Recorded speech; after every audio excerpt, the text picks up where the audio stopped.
মৰমবোৰ কেতিয়া কেনেকৈ বুকুত লাগে কোনো ক'ব নোৱাৰে ময়ো নোৱাৰো আপুনিও নোৱাৰে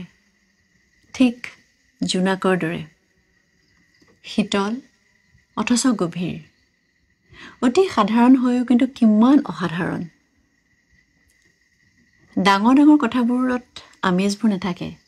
অথচ সৰু কথাবোৰতে জীৱন বিচাৰি পাওঁ আৰু তেনেকুৱা সৰু কথা সৰু আবেগ এটি লৈ মোৰ নতুন গীত মাতিলেই নামি অহা জোনাক মোৰ দেউকা এলবামৰ প্ৰথমটি গীত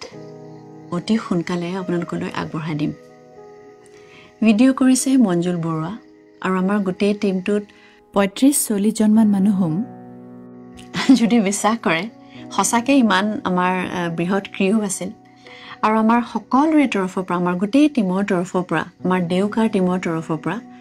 বৰ মৰমেৰে আপোনালৈ আগবঢ়াই দিম গীতটি এইটো আশাত আপুনি বৰ হেঁপাহেৰে গীতটো শুনিব বুলি গীত আচলতে কৰি আছোঁ মোৰ 2012ত হেঙুলীয়া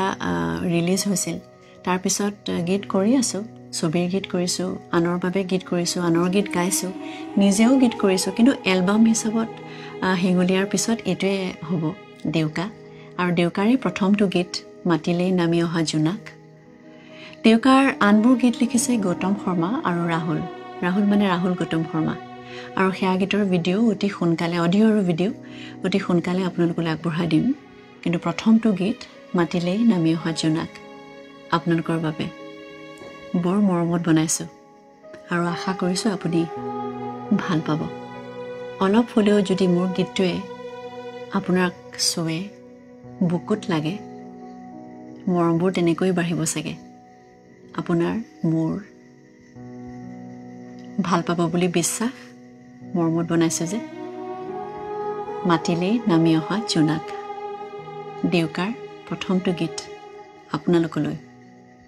অতি সোনকালে